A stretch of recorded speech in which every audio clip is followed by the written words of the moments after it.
Confesso aos irmãos que não consegui clamar a Deus pela minha vida, pois olhava nos olhos daquele sujeito e enfrentava e me deparei diante de um cenário diabólico.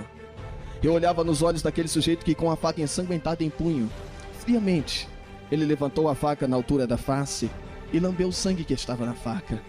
Ao ver aquela cena eu clamei: Deus, tem misericórdia da vida deste homem. Animar, todos os recursos foram utilizados, evangelista André. Choque, adrenalina, todos os recursos. Mas depois de uma 8ª parada cardíaca, pastor Eliel, o médico dá uma notícia para minha sogra. A minha sogra que me acompanhava dentro da ambulância, que me batia, me esbofeteava na hora das paradas cardíacas e gritava dizendo: não morre, meu filho, não morre, resista, acorda, ser forte, não morre, meu filho. Ela me chamava de filho, e o médico, acreditando que a minha sogra fosse a minha mãe pelo fato de me chamar de filho, ele se aproxima e diz: mãe, se acalma, mãe, se controla. Em pouquinhos minutos eu quero dar um rápido resumo da minha história.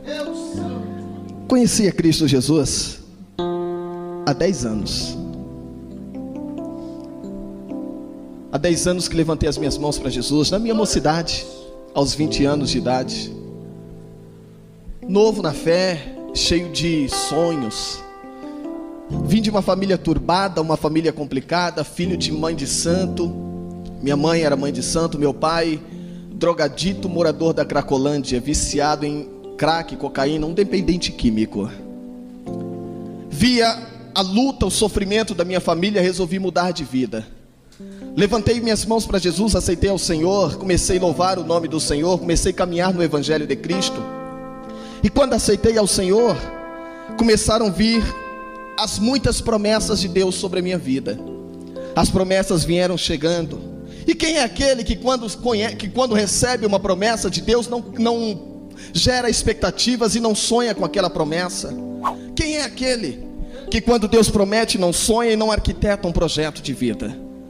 O Senhor prometia e eu começava a sonhar com as promessas do Senhor. Caminhando, novo convertido, novo na fé, buscando a presença do Senhor. Há 8 meses que eu tinha levantado as minhas mãos para Jesus. Saía da minha casa para o meu primeiro culto de perfeito louvor e adoração ao Senhor. Seria esse realizado por mim, um culto de ação de graças, já no meu 8º mês de novo convertido. Aos 8 meses que eu tinha levantado as minhas mãos para o Senhor, iria em especial agradecer a Deus naquele culto pela vida da minha filha. Minha filha, que seria apresentada no altar do Senhor aos dias 23 de novembro do ano de 2002. Exatamente no 8º mês que eu tinha levantado as minhas mãos para Jesus, e ao 7º dia do nascimento da minha filha. Minha filha que foi um presente, uma promessa de Deus.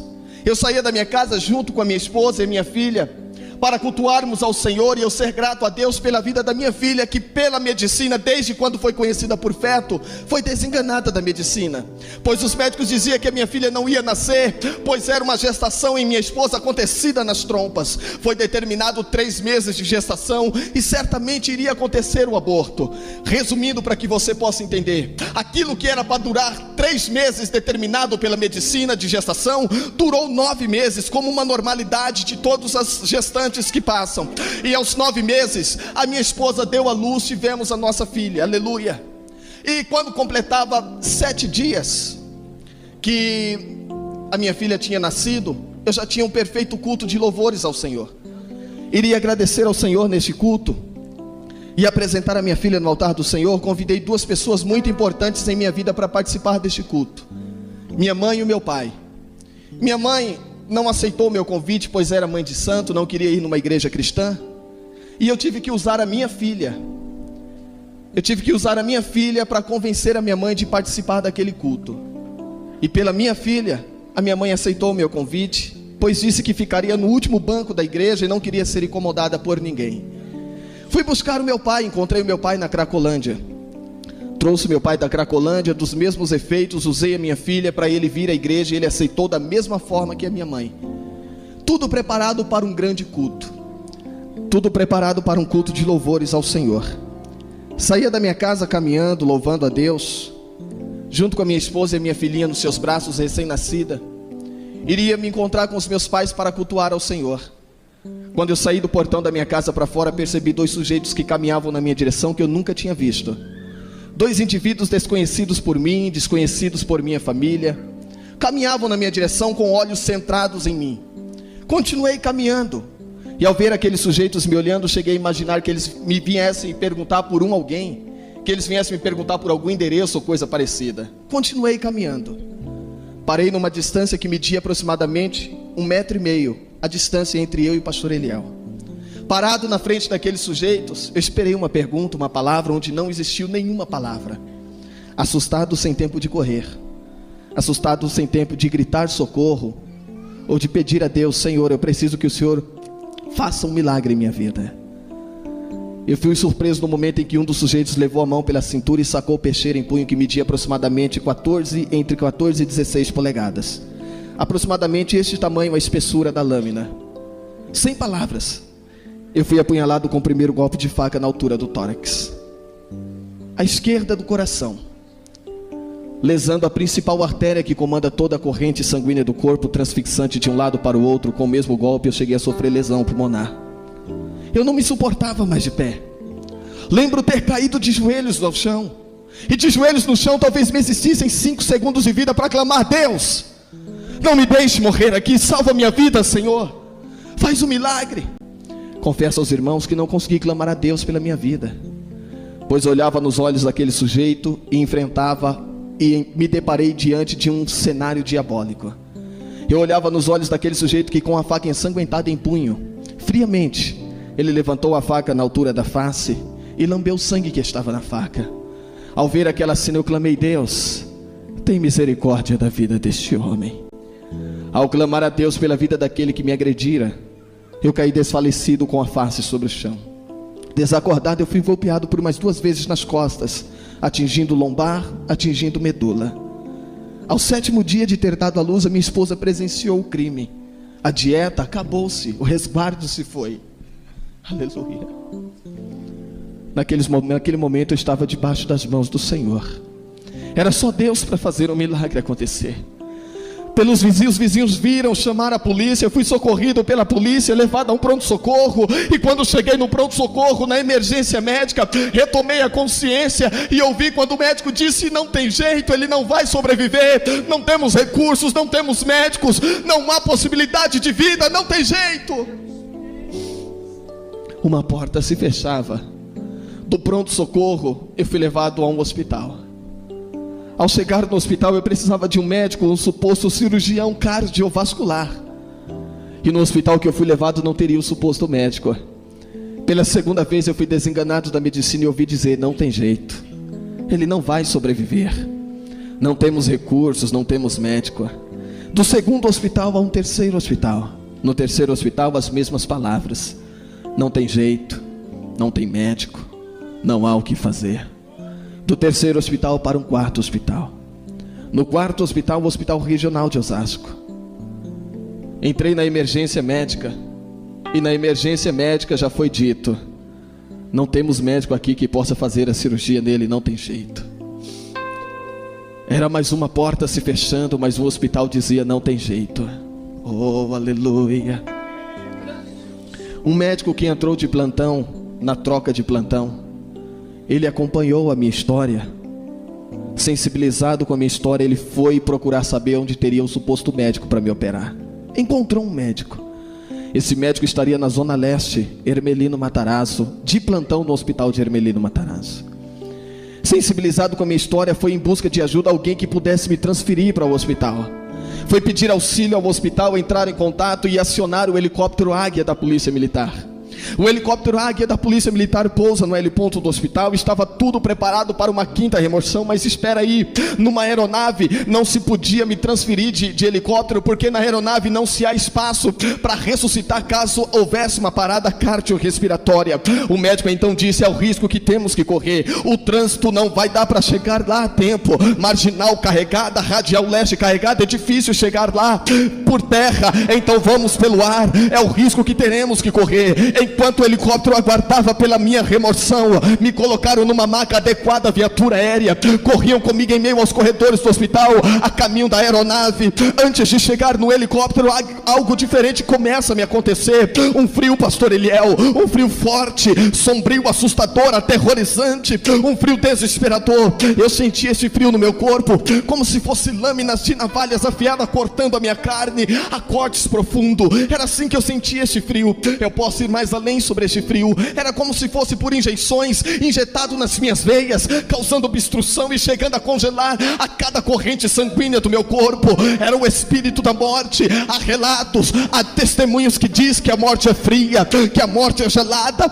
Eu sou testemunha viva em dizer: a morte é fria, é gelada, é sombria, assustadora. O espírito da morte tocava no meu corpo. Naquele momento do frio desesperador, nos corredores do hospital, eu estava passando por uma sequência de paradas cardíacas. Foram totalizadas 8 paradas cardíacas. A luta dos médicos para me dar a vida, para tentar me reanimar. Todos os recursos foram utilizados, evangelista André. Choque, adrenalina, todos os recursos. Mas depois de uma 8ª parada cardíaca, pastor Eliel, o médico dá uma notícia para minha sogra. A minha sogra que me acompanhava dentro da ambulância, que me batia, me esbofeteava na hora das paradas cardíacas e gritava dizendo: não morre meu filho, não morre, resista, acorda, ser forte, não morre meu filho.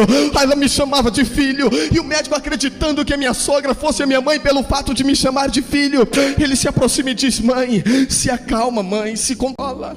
Aleluia, oh aleluia. Se acalma mãe, até aqui fizemos o possível. O seu filho foi forte, ele lutou bravamente pela vida de uma forma que eu nunca vi. Mas infelizmente mãe, ele não resistiu. É muito difícil para mim dizer isso como médico, mas eu tenho que dizer: perdemos ele.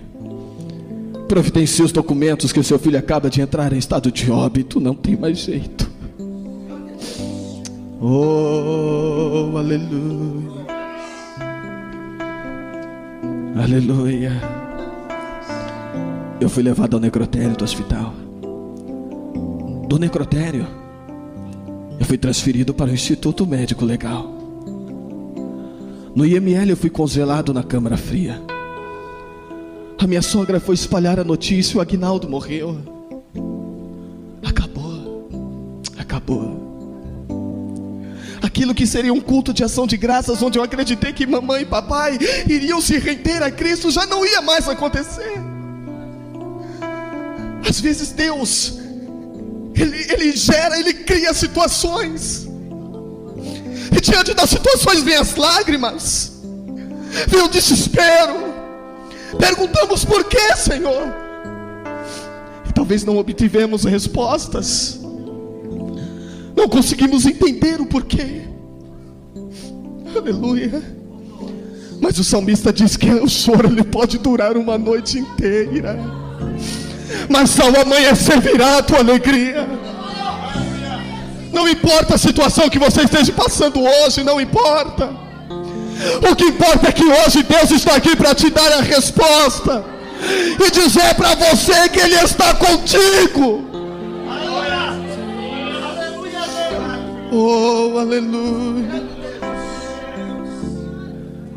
Com a morte, sonhos frustrados, projetos mortos, acabou. Minha mãe foi pedir ajuda porque a morte é a única visita que vem sem dar notícia, sem dar recado. Ela chega e acabou. E sempre vem numa hora difícil financeiramente falando. Minha mãe foi pedir ajuda ao meu ex-patrão. Meu ex-patrão arcou com todas as despesas funerárias precisas. Comprou o caixão, pagou tudo o que fosse preciso para a funerária. Família de luto. Recém-nascida minha filhinha órfã de pai. Aleluia. Congelado na geladeira eu fiquei por 7 horas e 40 minutos. Eu ouvi pois eu podia ouvir qualquer voz, embora não visse nada, não sentia nada, não via nada, ninguém, não sentia nada, mas eu ouvia. E eu ouvi o momento que minha mãe entrou na câmara fria e fez o reconhecimento do meu corpo. Os seus gritos, o seu choro, o seu desespero. Eu tentava falar, mas minha mãe não me ouvia. Aleluia. A minha mãe aguardava na recepção do IML a liberação do meu corpo. Todos os meus familiares viviam debaixo de dizer popular que diz assim: enquanto se tem vida, se tem esperança. É o que nós dizemos no nosso dia a dia, evangelista André. Enquanto se tem vida, se tem esperança. E quando acaba-se a vida, acabam-se as esperanças.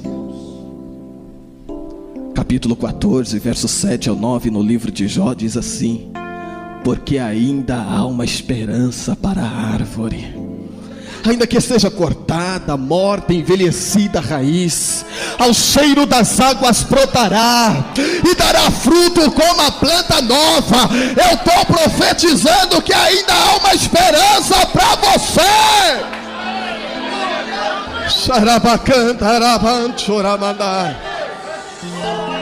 Oh, aleluia,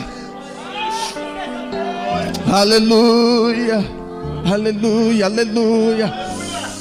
Labacauere mandará, manchere managas, iere manauere gastuite managaseriana, alamanagasore managasandara. Oh, aleluia, oh, aleluia.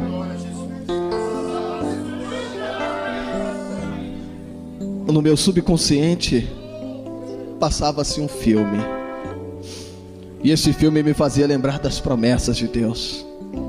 Lembrava-me da primeira promessa. E a primeira promessa, pastor Eliel, foi quando eu fui chamar a mamãe e meu pai para participar daquele culto. Eles me humilharam. E quando eu voltei para casa de cabeça baixa, o Senhor falou para mim: filho, por intermédio da sua vida eu vou salvar os teus. Eu estava morto dentro do IML. Minha mãe ainda era mãe de santo, meu pai ainda era dependente químico. Eu me lembrava da segunda promessa, e o Senhor disse para mim que ia me batizar com o Espírito Santo. Eu nunca tinha falado em línguas estranhas, estava morto dentro do IML. A terceira promessa, o Senhor disse para mim: filho, vou te levar para o mundo, e o mundo ouvirá as palavras que colocarei na tua boca. Eu nunca tinha ministrado a palavra do Senhor. Eu nunca tinha saído do estado de São Paulo. Estava morto dentro do IML. Depois do reconhecimento do meu corpo, hora da autópsia, o legista abriu a geladeira, tirou meu corpo e me deitou na mesa cirúrgica. Do lado de fora, minha mãe aguardava com os agentes funerários. Fez questão de esperar, pois queria me vestir junto com os agentes funerários e me levar para o meu sepultamento, velório e sepultamento. Quando os legistas preparavam as suas ferramentas cirúrgicas para iniciar a necrópsia, eles viriam com uma maquita. Uma maquita que eu não sei se é maquita, o nome é uma serra, que é utilizada para serrar a partir do tórax, iniciando a necrópsia. Ao zunir daquela serra, ao ouvir o zunir daquela serra, que a minha audição estava em perfeito estado, eu orei e disse: Senhor, eu entrego-me em tuas mãos, ó Pai. Eu não sei se vivo estou ou se estou morto, não sei, mas de uma coisa eu sei, ó Deus, que o Senhor é fiel, que o Senhor é verdadeiro, que o Senhor é poderoso para mudar o meu cativeiro. Faça segundo a tua vontade, ó Deus, e não a minha. Enquanto a maquita vinha na direção do meu peito, eu vi o céu se abrindo. Em fração de segundos, enquanto eu via os portões celestiais abertos, eu imaginava comigo: agora eu vou caminhar nas ruas de ouro. Eu quero subir e ver e tocar aos muros de jaspe, de cristais. Eu quero ver e contemplar o coral angelical louvando hosanas a Deus. A minha alma ansiava estar nos céus. A minha alma clamava ao Senhor poderoso. A minha alma pedia aos céus. Eu não tive o privilégio de subir aos céus, não. Eu não pude andar nas ruas de ouro. E nem sei dizer para você se são realmente de ouro as ruas, se são de jaspe, de cristais os muros. Eu não sei. Sabe por que eu digo não sei? Eu não tive o privilégio de estar lá. Eu não sei se tudo isso é apenas simbolicamente escrito devido à visão que teve o apóstolo João. Eu não sei, mas eu acredito nas maravilhas em que há nos céus.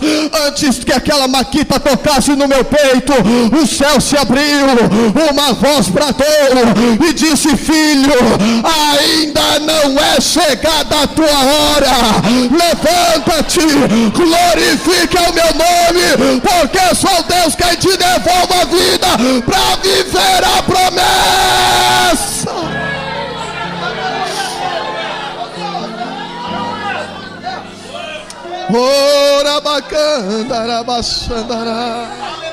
Quando eu abri os meus olhos e eu vi a maquita se aproximando do meu peito, eu consegui me sentar na mesa cirúrgica, ainda com o corpo travado, imobilizado, sem movimentos, duro, congelado. Eu consegui me sentar. E quando sentado, bem suave, por enquanto só tocando, bem suave, assim mesmo, pode deixar. Enquanto eu me sentei, que o legista vinha com a maquita na minha direção, aleluia, eu estendi a minha mão e interrompi que aquela maquita tocasse no meu peito, pastor Eliel. E a maquita lesou apenas um pedacinho do meu dedo anelar direito. Foi a única parte do meu corpo onde tocou a maquita e lesou um pedacinho do meu dedo anelar direito. Quando o legista viu ser decepado o pedacinho do meu dedo, ele saiu lá fora e foi buscar alguém. Ele queria ver e ter a certeza se aquilo que ele via com seus olhos era real, era verídico. A primeira pessoa que ele encontrou do lado de fora foi a minha mãe, que há poucos minutos tinha reconhecido meu corpo.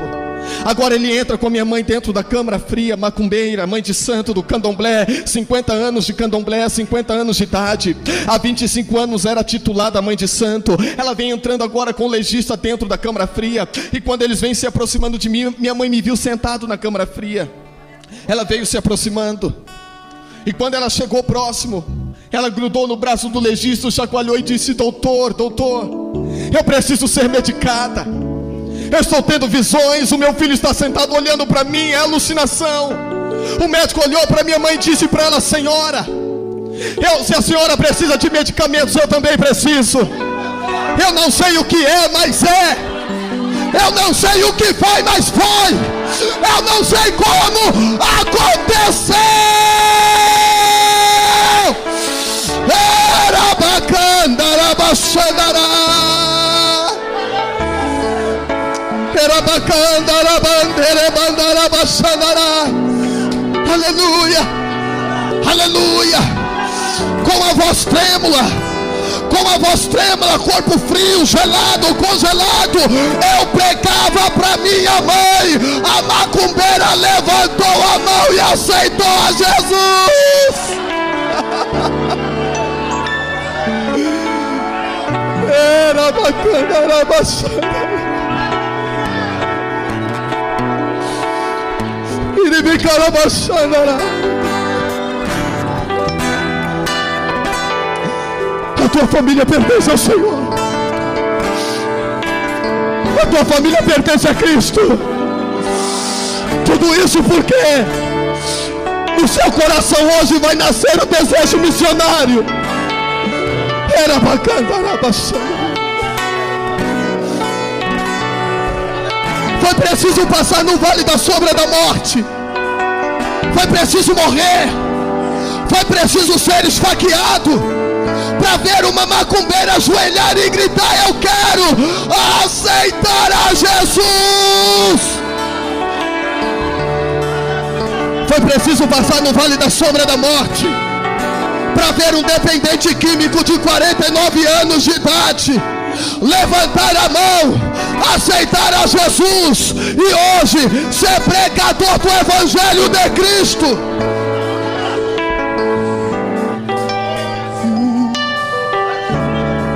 O Senhor é poderoso, Ele vai mudar a tua história. Só para me encerrar. Do hospital, ou da câmara fria do IML, eu fui levado a um hospital. No hospital eu fui induzido a um coma. E naquele coma eu dormi por 72 horas. Naquele mesmo hospital me deram um nome, e o nome que eu trago comigo hoje como marketing é o morto-vivo. Passei por diversas cirurgias, transfusão de sangue. Aleluia. Fiquei 68 dias na UTI, correndo o risco de morrer, segundo a medicina. Saí da UTI, fiquei mais 10 dias hospitalizado no quarto, totalizando 78 dias de internação. Tive alta, voltei para casa. Agora, pastor Eliel, carregado no colo. Aleluia. Aleluia.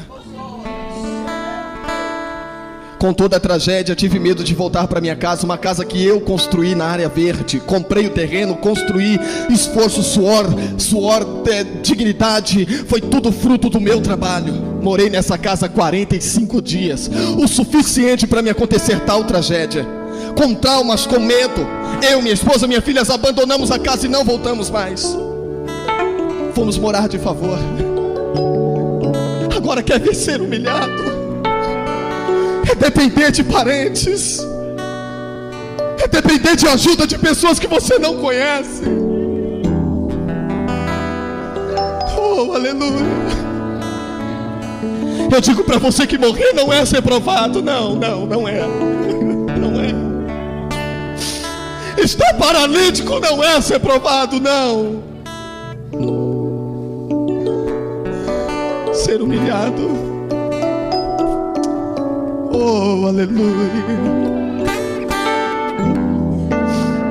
Retornei ao médico, carregado no colo. Eu perguntei ao meu médico: doutor, eu posso andar de novo? Quanto tempo mais eu vou ficar sem andar? O médico, junto com o psicólogo, disse para mim assim: que eu tinha um grande privilégio de ter conhecido o outro lado da vida, mas que eu tinha sido lesado na lombar e na medula, e por então eu não ia mais andar. Eu fiquei paraplégico. Ganhei de presentes uma cadeira de rodas, e desenganado da medicina, eu ouvi dizer por diversas vezes: não tem mais jeito. Oh, aleluia. Consegui sair da humilhação de familiares, de parentes. Loquei uma casa com o mínimo dinheiro que eu ganhava de um auxílio doença do INSS, no valor de R$192. Aluguei uma casa de 170, onde me restaria 22 para as demais despesas de casa. Comecei do zero, do nada. Ganhei um colchão que dormia eu, minha esposa e minha filha no chão. Um fogãozinho de 2 bocas, 2 panelinhas, e a nossa louça era potinhos de goiabada. Era o que tínhamos, e era dali que iríamos iniciar a nova etapa de nossas vidas. Fui morar numa casa, evangelista André, que para chegar ao nível da rua tinha que subir 65 degraus de escada. Agora você é paralítico, cadeirante, não dá para subir, não dá. Fiquei 1 ano sem contato com a sociedade. Fiquei 1 ano sem visita de ninguém. Eu tinha uma liderança, eu tinha um pastor, eu tinha uma igreja, pastor Eliel. E em pouco tempo de convertido eu aprendi, aleluia, eu aprendi que o presbitério da igreja ficou incumbido de visitar os enfermos, ungir com óleo e orar por cura. E por que comigo não? Por quê? Porque comigo não era assim. Cadê a minha igreja? Cadê o meu líder? Oh, aleluia. Caí em depressão. Depressivo, eu não tinha vontade de comer. Eu já não tinha mais vontade de viver. Aleluia. Fui ficando debilitado. Cheguei a pesar 39 quilos numa cadeira de rodas. Chegou uma hora que eu já não aguentava mais. Eu cheguei no meu limite. Um pastor foi me procurar. Alguém que nunca tinha me visto foi me procurar, pois ouviu falar a meu respeito. E quando esse pastor me encontrou, ele entrou na minha casa e me viu naquela situação de miséria, há meses comendo chuchu com farinha de milho. Aleluia. Eu não estou contando derrota, eu estou contando a forma que Deus mudou a minha história. Eu já vou terminar. Aleluia. Quando o pastor chegou na minha casa, evangelista André, ele me viu sentado no colchão. Eu já não tinha nem mais feição, eu não tinha forças. Uma sonda colocada pelas narinas para se alimentar, porque eu não conseguia comer. E o médico teve que, eu fui levado, passei mal, fui levado ao hospital, me introduziram uma sonda, eu tinha que me sustentar à base de sustagem. Se eu não tinha arroz e feijão, que dirá sustagem para comer? Aleluia. Cordeiro Santo de Israel. Quando o pastor me viu naquela situação, ele entrou. Fiquei em pé, pastor André. Ele se aproximou de mim e fez assim. Não foi só assim, ele fez assim. Não desista dos teus sonhos.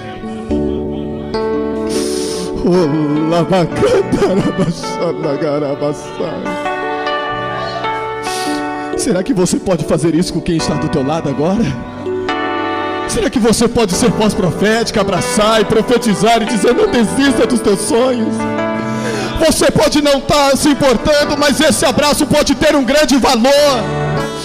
Eu tinha 1 ano e 2 meses sem visita de ninguém, 1 ano e 2 meses sem um aperto de mão, sem um abraço amigo, cheio de depressão. E naquele dia aquele abraço foi tudo. Esse abraço é tudo. É o Senhor quem te abraça, é Ele quem te abraça.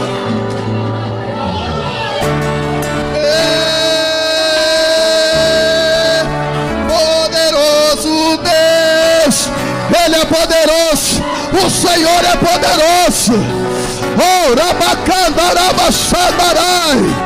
se a sua alma anseia por Cristo, Ele vai visitar-te.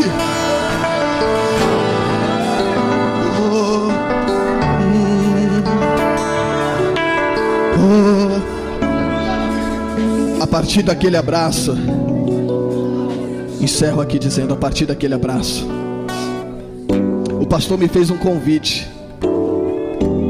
E por ter ouvido falar da minha história pelo legista que era seu amigo, ele me convidou para ministrar e testemunhar o milagre que Deus havia feito em minha vida. Marcamos uma data, marcamos um culto. Eu expliquei toda a minha situação para ele, falei que não estava em comunhão com a igreja há 1 ano, porque o meu pastor não tinha ido me buscar para ir para a ceia. Enfim, ele disse: não é a sua culpa. Mesmo assim, eu quero que você vá testemunhar o que Deus fez.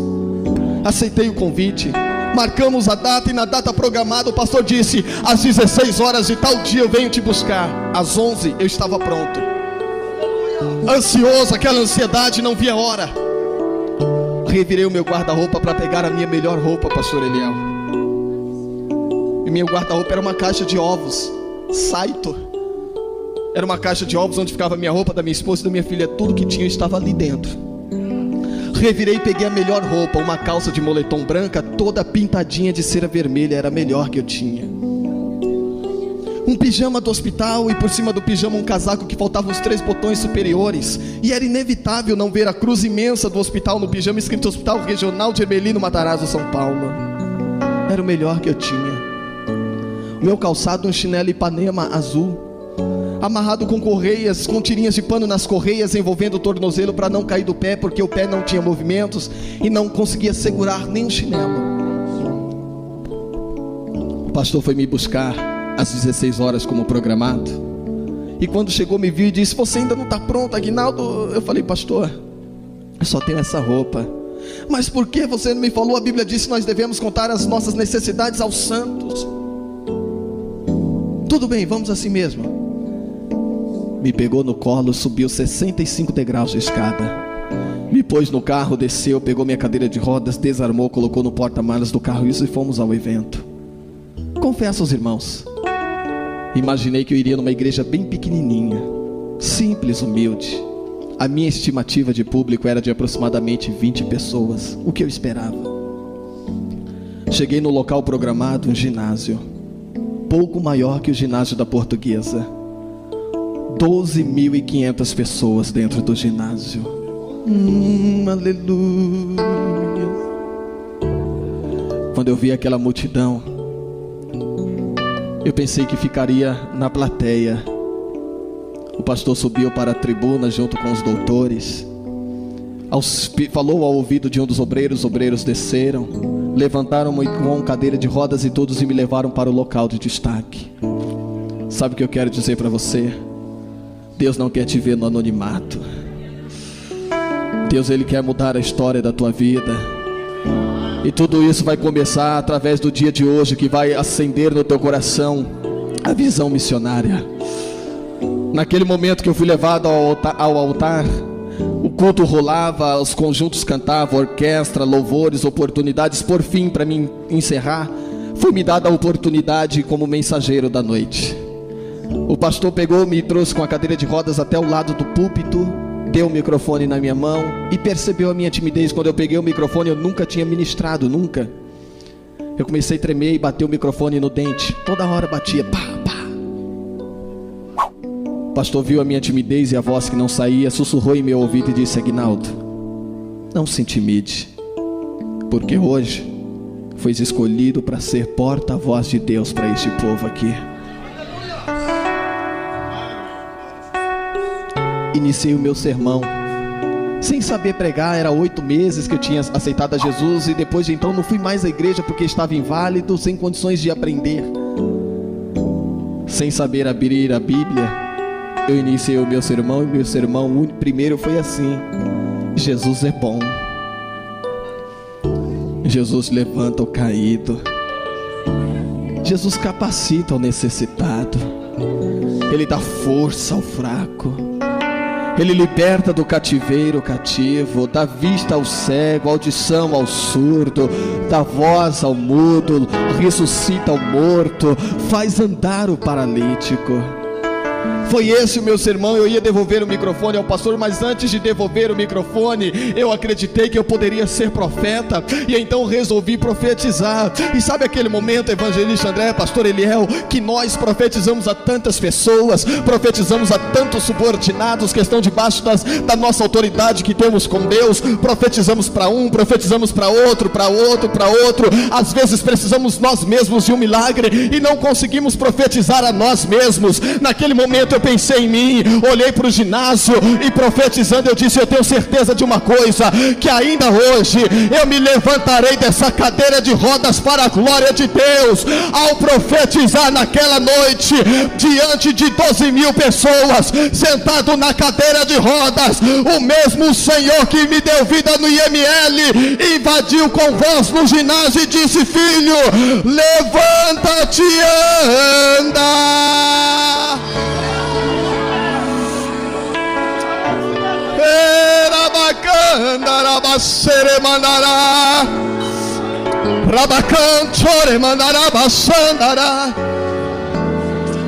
Eu fiquei de pé, e quando eu fiquei de pé, eu tentei dar o primeiro passo, mas não saiu.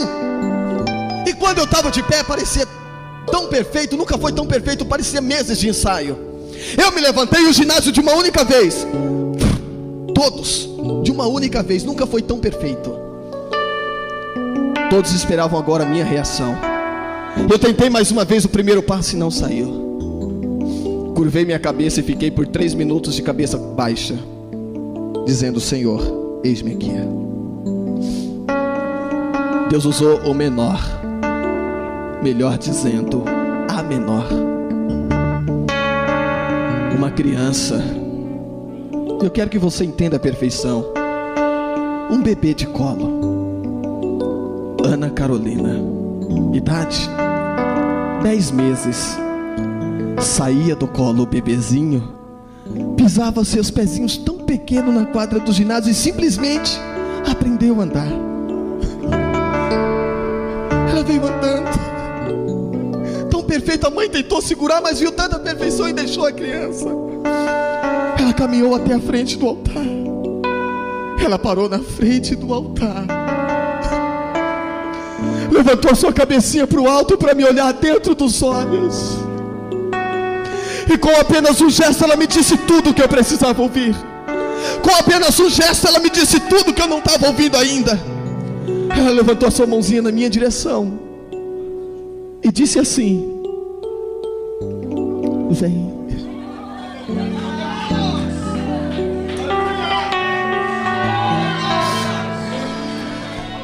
Arrastando o chinelo que eu estava calçado nos pés, eu dei o primeiro passo. Arrastando o chinelo que eu estava nos pés, eu dei o segundo passo, o terceiro passo, o quarto passo. O resultado é o que você vê a olho nu aqui nesta noite. O milagre que aconteceu. Oh, rabacantarabachandará. Ei, aleluia. Aleluia. Eu não parei mais de andar, não parei. Hoje eu trago comigo uma marca. Alguns dizem um sinal, já outros uma sequela. Quando eu voltei a andar, eu continuo com a minha perna esquerda paralisada. Minha perna esquerda completamente sem vida, insensível, morta. E eu não posso andar sem fazer uso desse objeto. Não dá para andar, pois a tendência de quem tem uma perna inválida é de dar um passo à frente e cair, a não ser que se apoie em algum objeto talvez como esse. Preciso disso aqui para andar. Não consigo caminhar sem me firmar neste objeto. Mas toda vez que eu estou em cima do altar do Senhor, pregando a palavra do Senhor, eu vivo debaixo de um verso que me diz assim: tudo posso naquele que me fortalece. A perna esquerda é morta, sem vida, sem movimentos, mas quando eu prego, a perna esquerda passa a se mexer. Ora bacante, mandará. Eu não posso andar sem fazer uso da bengala, mas quando eu estou pregando, eu ando, eu corro, eu pulo, dá lugar, levanta a mão, adore, adore. Era bacandará, era mandará, baçandará. Eu estou profetizando que você, a partir de hoje, a partir desse culto, vai testemunhar o que o Senhor fará na tua vida.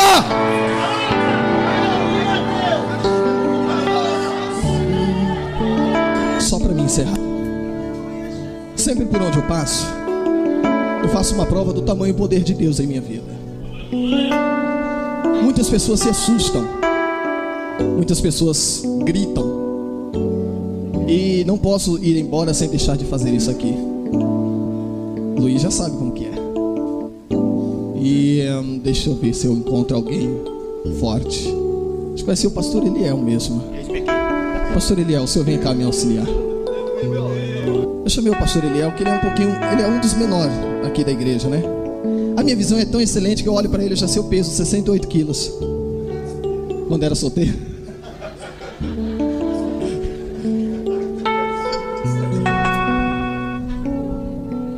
Eu suspendo porque não é mecanismo. Uma perna branca, porém comum, bastante atrofiada, bem fininha. Pois a tendência de uma perna sem movimentos musculares ou nervosos é de atrofia. Se eu pedisse ao pastor Eliel que chutasse a minha perna, poderia me haver uma fratura óssea. Agora uma fratura óssea no membro sem vida, para mim não é legal. Sim ou não, pastor? A parte mais resistente da minha perna é o meu pé.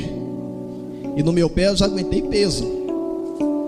Já foram mais de 5.500 homens pesados que fizeram esta prova. Pessoas com até 160 quilos dobraram o peso e fizeram o que o pastor Eliel vai fazer aqui agora. Em cima do meu pé. O senhor tem total liberdade de pular. Sim, pastor.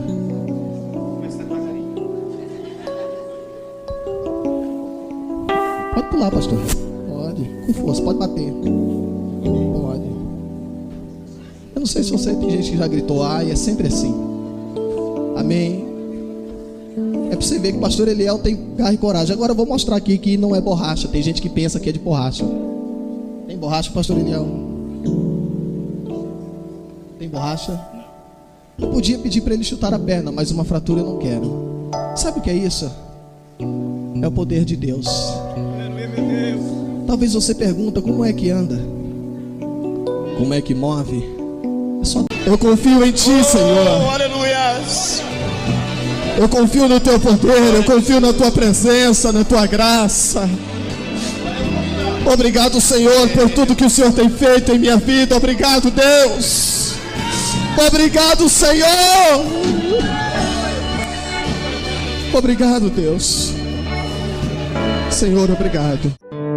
Canal Semeando Vida. Deus dá o crescimento à semente que é plantada em terra boa. Deixe aqui o seu comentário, se inscreva no canal e ative as notificações para receber mais conteúdos que irão abençoar a sua vida. Até a próxima e fiquem com Deus.